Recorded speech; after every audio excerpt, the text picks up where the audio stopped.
the Italian Football Podcast.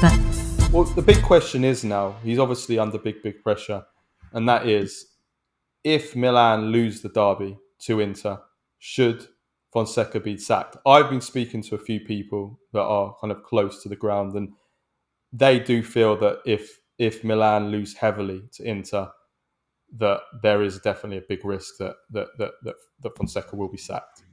We'll see if that happens. You can kind of understand the situation he is in. That their starts the season, they've had one win in 5 games, 2 losses.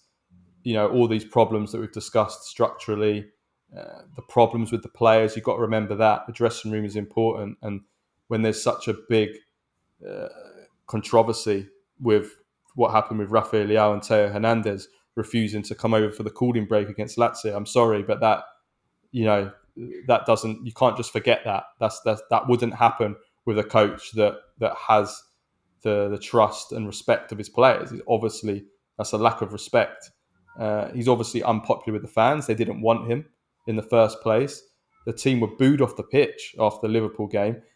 And if you're banking on Fonseca to turn things around, well, he doesn't have a history of success. He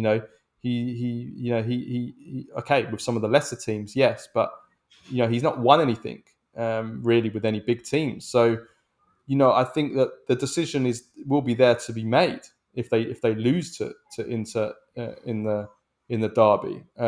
I understand that Fonseca is very, very much liked as a person within the club. Like everyone I've spoken to have said that this is a really great person. Like he's a lovely guy, really respectful guy, treats people with respect.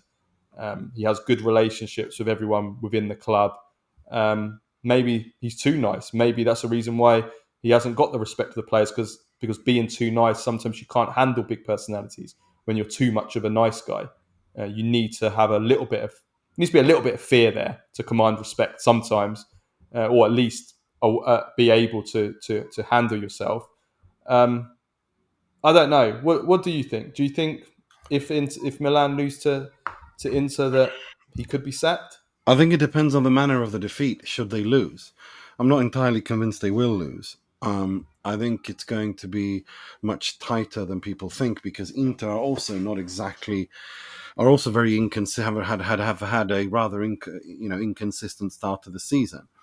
And I don't think this is an Inter like last year that was firing on all cylinders from match day 1. So I should note, by the way, that we are recording this segment before Inter play against Man City, so that could impact things a little bit. Absolutely.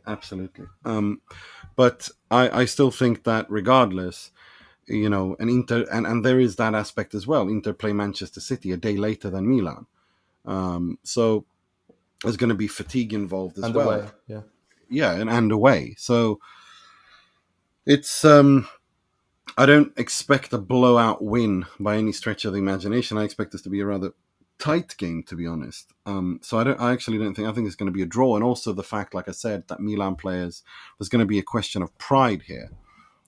Losing 6 derbies, regardless of who the manager is, the previous manager did. They want to go into this, and they football players have pride like everyone else.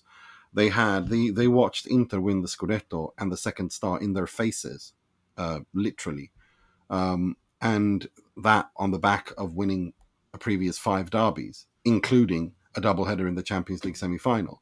So there is an element of pride here. So I think Milan players will turn up to that game regardless of who the manager is. But the question then becomes, does that then become something that Fonseca can build around and build from? But that's a later stage. I don't expect him to lose, so I don't expect him to be sacked. But if he were to be sacked, I'm sorry, but that just means Jerry Cardinale, Furlani, Moncada, Ibrahimovic, all of them just made themselves look like giant idiots. Yeah. Absolute idiots. I don't blame Fonseca for that. I would blame them. So what the hell was the idea of you bringing in Fonseca in the first place if you're going to sack him after 4 games? Yeah, it's an admittance of failure and incompetence. It's an incompetence on behalf of whoever brought him in. Yeah, that's what it is. Because, you had a year to find the replacement. This wasn't a rash decision. Everybody knew Pioli was going to leave at the end of last season. Milan had a whole year to scout the replacement, and they came up with Fonseca. And if they have to sack him at the end of mid-September, that is a ginormous admittance of incompetence. That's them basically admitting and waving a flag. We're stupid. We don't know what the hell we're doing. Yeah, and Because that's why, just to stop you, that's why I think that might save Fonseca buy him some time.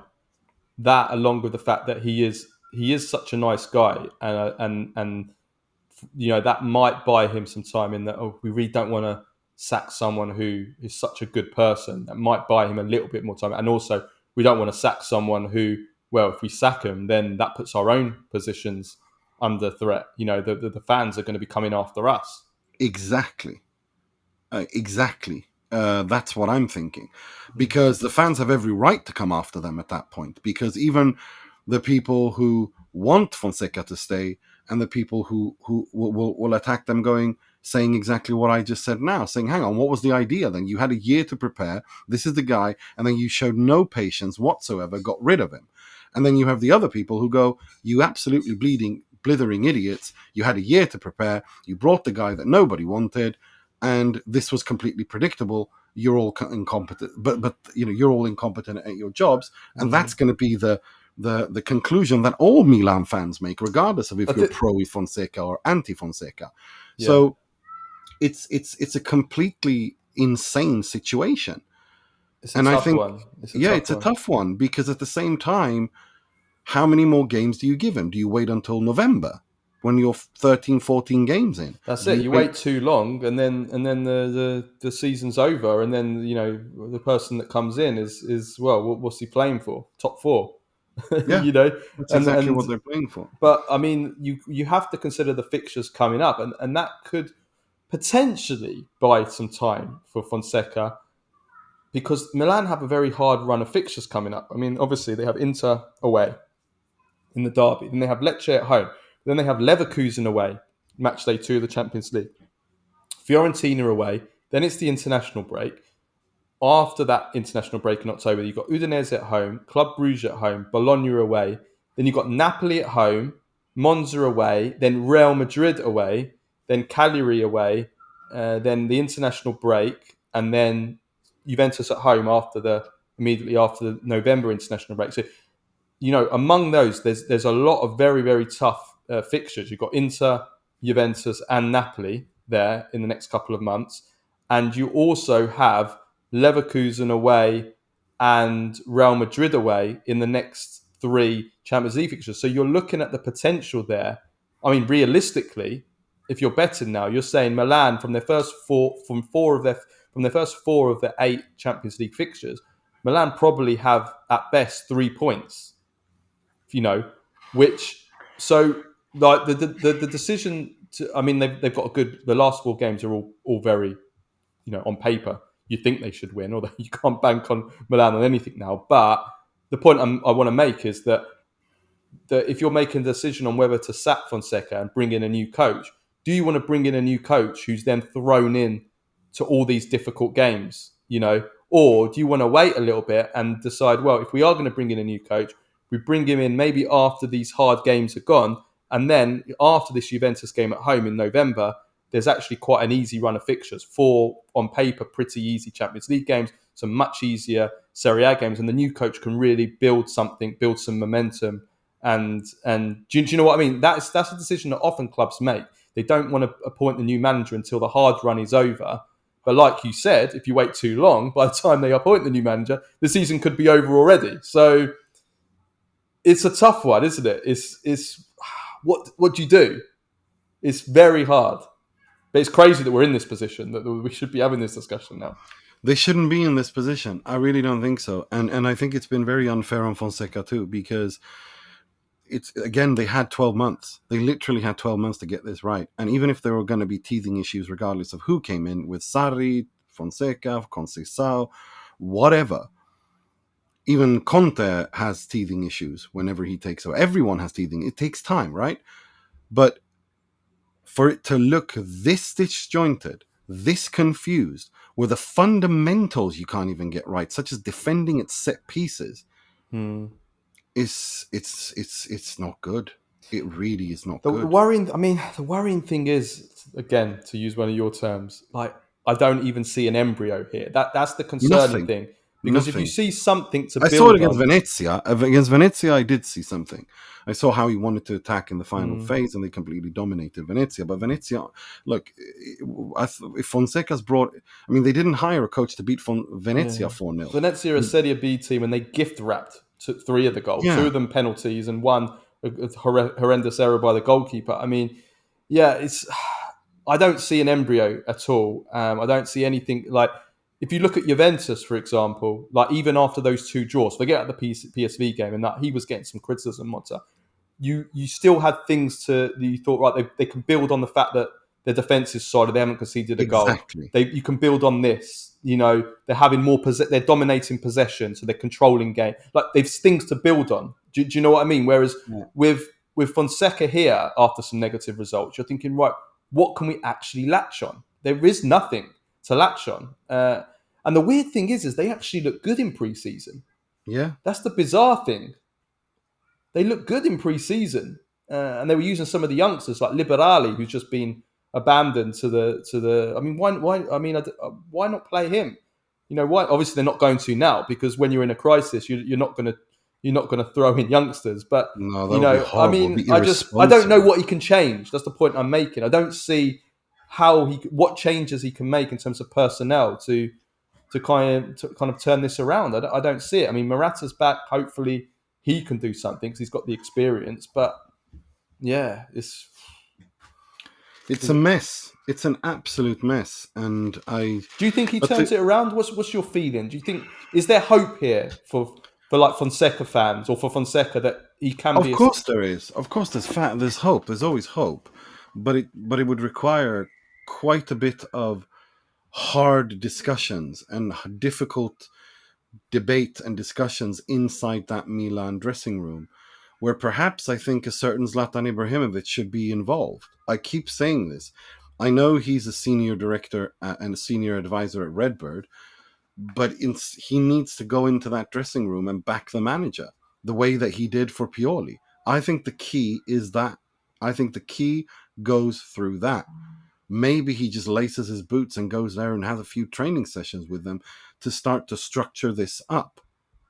Honestly, I'm not saying he should stop playing, but I'm saying, given what he last did at Milan and how well it resulted, you know, how well that ended up being, maybe the solution to this out of this crisis is simply him going into the dressing room and taking on a more advisory role with a technical team to help Fonseca get over this and to understand the dynamics of the dressing room so that the hierarchy becomes clearer. Because when Zlatan's in that dressing room, he's the boss. It's as simple as that. And that's what I think could be the key out of this. I really think that. I know people are gonna probably, Zlatan's 42. What is it, 43? Why should he? No. If it's a crisis, it's a crisis, and it's all hands on deck, and it's the right person at the right place, and everybody knows Ibrahimovic in a dressing room.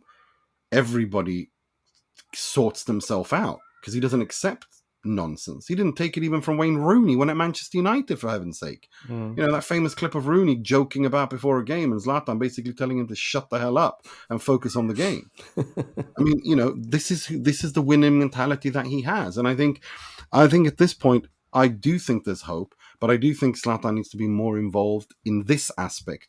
Whatever else he's doing, that leave that aside and focus on this now, because the confusion he will help remove the confusion by simply just being around the dressing room, maybe even going on and having a training session with them.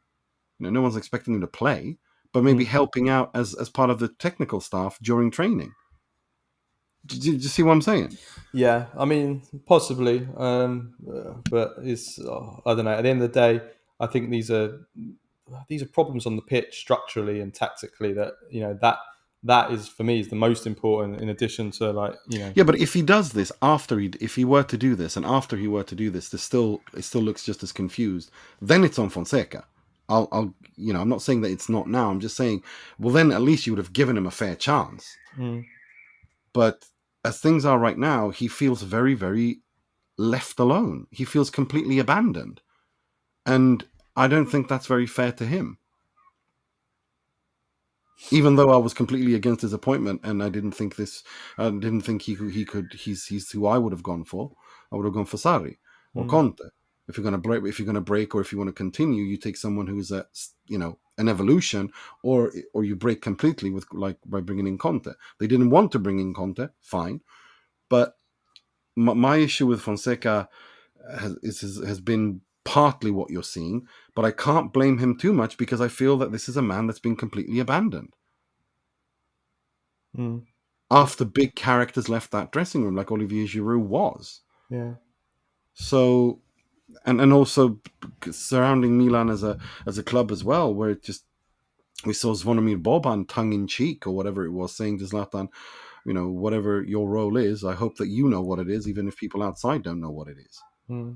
This isn't something we're making up. This is being discussed openly to Zlatan and Milan directors when they talk to the media.